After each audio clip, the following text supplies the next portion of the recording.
Ketahanan ekonomi suatu daerah sangat ditentukan oleh berbagai strategi pengelolaan berkelanjutan dari daerah tersebut. Perlu ada kerjasama yang sinergis dan juga simultan antara pemerintah daerah dan juga stakeholder untuk menghadapi tantangan ekonomi dan ketidakpastian global saat ini.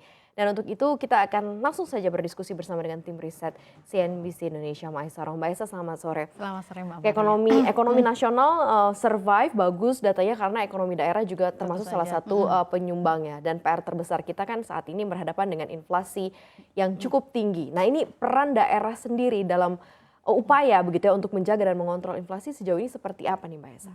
Kita ingat bahwa inflasi itu salah satu penyebabnya karena persoalan distribusi ya. Dengan disinilah peran besar dari pemerintah daerah untuk memastikan bahwa jalur distribusi di masing-masing daerah mereka aman.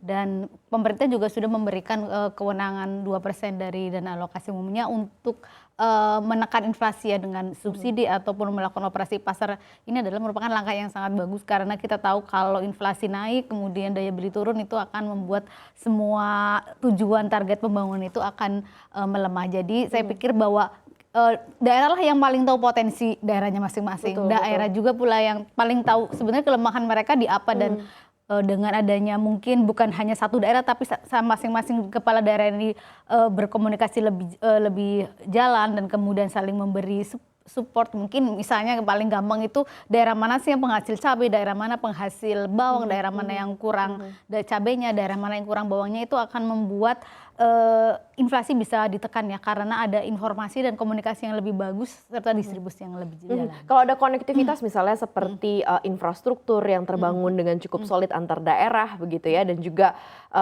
hal-hal yang cukup baik terkait mengenai penataan infrastruktur ini kan justru malah semakin mempermudah ya penataan konektivitas yang cukup baik dan cukup bisa mensejahterakan masyarakat. Sejauh mana sih sebenarnya konektivitas antar daerah kemudian juga korelasi antar berbagai macam daerah ini cukup bisa memberikan dampak signifikan terhadap kesejahteraan daerah ataupun masyarakat sekitar? Tentu sangat besar ya karena kita tahu keberadaan infrastruktur tidak hanya menciptakan pertumbuhan ekonomi tapi juga mobilitas, kemudian penyerataan pembangunan. Ketika satu daerah jalannya rusak itu pasti akan sangat susah meningkatkan pembangunannya ya. Ketika daerah infrastrukturnya bagus, punya pelabuhan, punya bandara, punya jalan tol yang bagus untuk distribusi, itu akan sangat-sangat membantu dari pertumbuhan ekonomi, inflasi kemudian juga bisa ditekan, mobilitas orang lebih tinggi sehingga pertumbuhan akan sangat tinggi dan pendapatan juga akan membaik ya.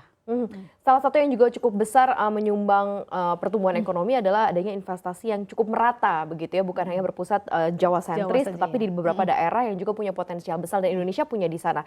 Nah, sejauh mana sebenarnya peran mungkin dari kepala daerah, kemudian peran dari daerah itu sendiri untuk mendorong investasi masuk ke daerahnya. Nah, sejauh ini kan kita mendengar sebenarnya sudah cukup banyak dan cukup tersebar, namun belum banyak terekspos sebenarnya ya. Padahal sebenarnya cukup banyak sebenarnya investasi ke daerah, tapi exposure-nya memang agak sedikit perlu digenjot nih. Seperti apa Mbak Esa? Kita tahu bahwa pusat boleh punya wewenang ABCD, tapi lagi-lagi daerah yang paling tahu apa sih sebenarnya kebutuhan mereka, apa sih kelebihan mereka, dan daerah juga yang memiliki banyak sekali wewenang perizinannya. Mungkin pusat ada beberapa, tapi soal bagaimana izin pembangunan itu tersebar di daerah-daerah. Kita lihat misalnya ada percepatan investasi, pasti daerah yang paling tahu. Kemudian ada izin gangguan bahkan dilimpahkan ke daerah.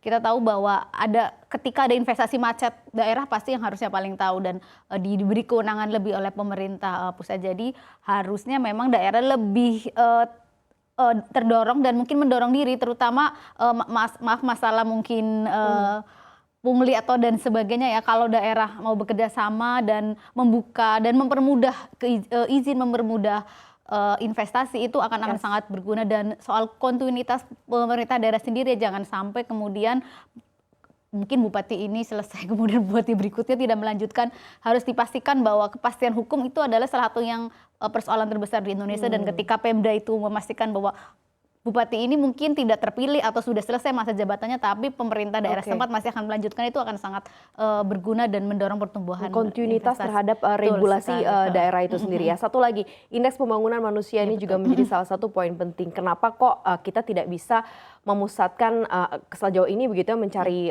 kerja itu jatuhnya adalah ke ibu Di- kota. iya.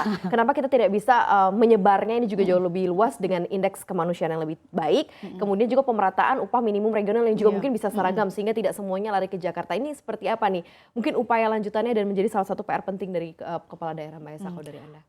Pasti tugas pemerintah itu menciptakan pusat-pusat pertumbuhan baru ya, tidak hanya boleh diserahkan ke pusat, karena kita tahu harus ada inisiatif mungkin dari soal hilirisasi atau soal UKM atau soal apa, jadi mereka harus mencari titik-titik kelebihannya mereka sendiri seperti apa dan bahwa meningkatkan sumber daya manusia itu ya boleh seperti Mbak Maria bilang itu bagaimana mereka meningkatkan dari mutu pendidikan, mutu kualitas hidup, mutu kesehatan, mutu mungkin memastikan bahwa masa sekolahnya dulu udah sesuai dengan wajib belajarnya dan meningkatkan kualitas sumber daya manusia itu adalah hal-hal yang sangat penting selain UMR. Mungkin kalau UMR kalau kemudian UMR rendah kualitasnya rendah juga kan investor juga mikir-mikir ya bahwa UMR mungkin seimbang tapi kualitas hidupnya bagus. Mungkin kita seperti makanya pada lari ke Jawa mungkin masih ke Jawa, tapi sekarang kan sudah mulai tersebar terutama sektor-sektor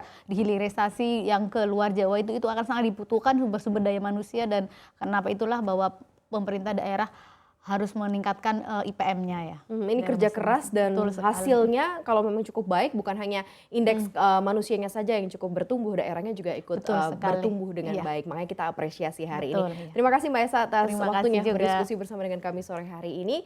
Dan pastinya kami akan segera kembali dalam Road to CNBC Awards 2022. Kami akan kembali usai jeda.